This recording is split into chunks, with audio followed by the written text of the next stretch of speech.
네, 총선을 앞두고 주요 관심 지역구 후보 인터뷰 이어오고 있는데요. 오늘은 서울 강서울로 가도록 하겠습니다.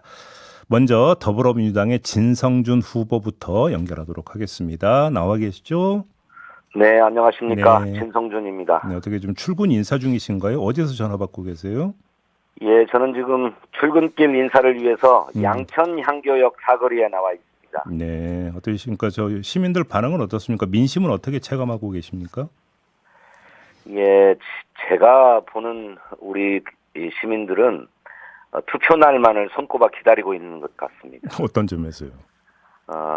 윤석열 정권의 실정이 정말 말로는 다 표현할 수 없을 정도로 엉망이고 이대로 두었다가는 나라가 망할 지경이다 하는 걱정들을 많이 하고 계시기 때문에 네. 이번 4월 총선에서 반드시 윤석열 정권을 혼내야 되겠다 이렇게들 생각하고 계세요. 그래서 투표 날만을 손꼽아 기다리고 있다. 저는 네. 그렇게 보고 있습니다. 사실 이제 강서울 이 같은 경우는 특별히 주목이 되는 게 지난해 10월에 강서구청장 보궐선거가 있지 않았습니까?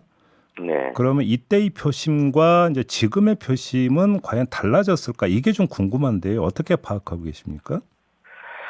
지난 강서구청장 보궐선거에서 저희 더불어민주당이 국민의힘에 17% 이상의 격차로 승리를 했습니다. 네. 사실상 보궐선거에서 윤석열 정권을 참 매섭게 질타를 한 것인데 윤석열 정권은 전혀 변하지 않았어요. 아직도 실정이 계속되고 있습니다. 무엇보다도 민생 경제가 엉망입니다. 뭐 하루가 다르게 물가가 치솟는데 그것 때문에 살림살이가 너무 힘들어졌거든요. 네. 거리에서 만나는 가게들은 손님이 정말 뚝 떨어졌다고 하시고 또 어떤 식당의 사장님은 재료값이 엄청나게 올랐는데 밥값은 올릴 수가 없으니 네. 밥을 팔면 팔수록 손해다 이렇게도 말씀을 하셔요. 또 금리가 너무 높아가지고 대출 이자를 감당할 수가 없다고도 하소연을 하십니다. 그런데도 이 정권은 민생 경제를 살리기 위한 대책을 무엇 하나 내놓지 않고 엉뚱한 곳에 신경을 쓰고 있어요. 그래서 이제는 뭐 실정에 대한 지적과 비판을 틀어막으려고 그야말로 폭정이라고 할 만한 것을 지금 일삼고 있다. 그렇기 때문에 우리 강서 구민들은 강서에서 정권 심판을 시작했으니까 이번 총선에서 확실하게 매듭 짓자 이런 분위기라고 저는 생각하고 있습니다. 그렇게 분위기를 파악하고 계시는데 지금 이제 강서병에 비해서 강서을은 상대적으로 좀 보수세가 강한 곳이다 이런 그 분석도 있던데 강서을에서도 그런 민심은 역시 똑같이 나타나고 있다 이렇게 지금 보시는 겁니까? 예, 저는 그렇게 봅니다. 지금 지역 현안 지금 후보님이나 그 국민의힘의 박민식 후보나 모두 김포공항 고도 제한 완화를 이야기를 하던데요. 네. 사실 이게 강서구청장 보궐선거 때도 이제 그 핵심 이슈로 부상을 했었던 건데 네. 질문을 한번 이렇게 드려보기 이게 가능한 이야기입니까? 예, 그렇습니다. 이 고도 제한 완화의 구체적인 일정이 이미 잡혀 있습니다. 예. 우리나라는 고도 제한 기준을 국제 민간 항공기구 아이카오의 규정을 그대로 가져와서 쓰고 있는데 네. 그 아이카오가 2023년 지난해에 새로운 고도 기준을 마련했습니다. 예. 그래서 내년 2025년까지 그 회원국가 192개 나라의 의견을 수렴해서 내년 말쯤에는 확정을 지을 예정이에요. 그러면 회원국가들이 각 나라마다 자기 나라의 법령 같은 것을 정비해서 2028년부터는 실행하자라고 하는 일정표를 마련해 놓고 있습니다. 네. 지역 주민들께서도 관심 있는 분들은 이런 일정에 대해서 잘 알고 계시죠. 이제 다만 우리의 그런 법령 정비 기간, 준비 기간을 최대한 단축해서 예. 아이카오가 새로운 고도 기준을 확정하는 대로 곧바로 좀 시행할 수 있지 않겠냐. 우리의 준비 기간을 좀 앞당기고 단축시키는 일이 좀 필요하다 이렇게 생각하고. 그러면 결국은 법령 정비 방향의 문제가 아니라 속도의 문제겠네요. 그러면. 그렇습니다. 예. 알겠습니다. 지금 그 맞상대인 박민식 후보는 어떻게 평가하세요? 우리 박민식 후보 만만치 않은 분이라고 생각합니다. 네. 뭐 국회의원도 2번 하셨고 또 국가보훈부 장관까지 역임한 분 아닙니까? 네네. 그래서 뭐 경륜이나 실력 이런 걸 다 갖춘 분이라고 생각합니다.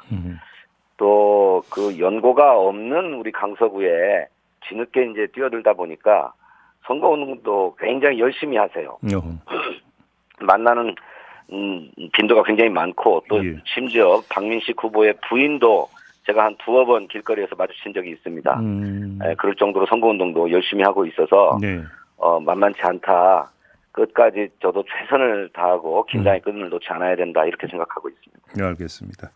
조금 전에 이제 민생 경제를 상당히 이제 강한 톤으로 강조를 해주셨는데 네. 관련해서 한번 이 질문을 좀 드려볼게요. 이제 최근에 지금 윤석열 대통령의 대파 발언 논란이 계속되고 있지 않습니까? 네. 이건 어떻게 평가를 하세요? 그 대통령의 방문에 맞춰서 조작된 대파 가격이 아닌가 그런 생각이 들어요. 제가 그 일이 있고 난 다음에 저희 지역에 똑같이 강서 농협 하나로마트가 있습니다. 네. 대통령이 방문한 것도 농협 하나로마트였는데 네. 그 농협 하나로마트에 가서 대파 한 단 가격을 살펴봤어요. 그랬더니 2,950원이더라고요.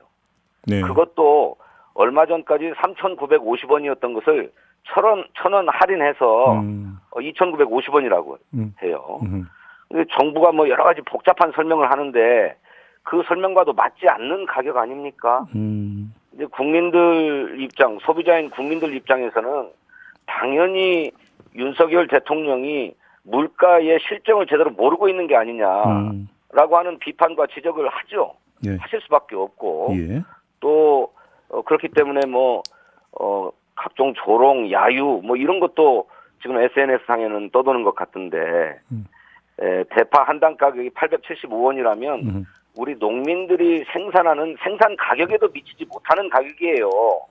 그런데 그걸 합리적 가격이라고 그러면서 마치도 과장되어 있는 것처럼 지금 물가가 높다라고 하는 일이 그렇게 인식하고 있어서 정말로 실망스럽고 국민들의 지적과 비판을 충분히 살만하다고 생각합니다. 알겠습니다. 지금 후보님께서는 조작된 가격 아니냐라는 취지의 말씀을 주셨지만 어제 이제 대통령실에서 홈페이지에 또 올린 글도 있어요. 이걸 보면 예를 들어서 뭐 정부 지원이라든지 농협 쪽에 이제 그 자체 할인 이런 것들을 종합을 했을 때 그 가격이 나올 수 있다는 설명이 있었다는 점도 함께 전해드리도록 하고요. 관련해서 하나만 더 질문을 드리면 지금 그 대파 가격 역대 대파 가격이 가장 높았던 게 오히려 문재인 정부 때다. 이 점도 지금 대통령실이나 여권에서는 강조라던데 이건 어떻게 받아들이십니까? 그 한파 때문에 일시적으로 벌어진 일이었는데 지금은 단지 대파 하나만의 문제가 아니지 않습니까? 네네. 모든 물가가 치솟아가지고 우리 국민들이 살 수가 없다라고 하소연하십니다. 아까도 제가 소개했습니다만 어느 식당에서는 재료값은 올랐는데 밥값을 올릴 수가 없어서 밥을 팔면 팔수록 손해다. 이렇게까지 하소연을 하고 있는 상황이에요. 예. 그 정부가 이 문제에 대해서 대우각성하고 예. 신속하게 대책을 내놓아야 된다고 생각합니다. 알겠습니다. 의대 정원 증원 문제 있지 않습니까? 네. 혹시 이것도 지역 민심에 영향을 미치고 있다고 파악하세요? 처음에는 의대 증원을 반대하는 의사들의 입장에 우리 국민들이 대단히 비판적이었습니다. 네네네. 그런데 정부의 2,000명 증원 계획이라고 하는 것이 너무 좀 현실성이 없지 않느냐. 당장 각 의대에서 그 정도 학생들을 수용해서 가르칠 수 있는 교수 역량도 없고 네. 또 수업이나 강의실도 확보되어 있지 못하는 상황에서 네. 그 현실성 없는 증원 계획을 고집하는 게 말이 되느냐라고 하는 비판 여론이 높아지고 있고 네. 또 실제로 전공의가 사표를 내거나 파업을 하면서 실제로 환자가 제대로 치료를 받지 못하고 있기 때문에 그에 대한 우려도 커지고 있어요. 네. 일각에서 한동훈 위원장이 중재를 해가지고 의정 갈등을 해소할 것이다 이런 얘기가 나오는데 아니 그렇게 할 수 있었으면 진즉 좀 하지. 네. 왜 국민의 원성과 비판이 이렇게 치솟을 때까지 내버려 두고 있었는지 모르겠습니다. 알겠습니다. 지금 그 민주당 내부에서 범야권 200석 이야기도 조금씩 나오고 있고요. 또 조국 혁신당 대표는 탄핵 개헌을 언급하고 있는데 수도권에서 뛰고 계신 입장에서 이런 목소리들은 어떻게 받아들이십니까? 이게 표심에 어떤 영향을 줄 거라고 보십니까? 저는 무슨 단순히 총선의 의석수를 예상하고 네. 뭐 그렇게 충분히 우리가 된다라고 하는 것은 오만하게 비칠 수 있다고 생각합니다. 그런데 다만 이 정권의 실정을 막고 또 이거를 국회에서 입법한 여러 가지 민생 개혁 입법들이 대통령에 의해서 거부권이 행사되고 네. 국회로 다시 넘어와서 재의결되지 못하고 부결되는 상황을 보면서 민생 개혁 입법을 할 수 있는 의석수가 필요하지 않느냐.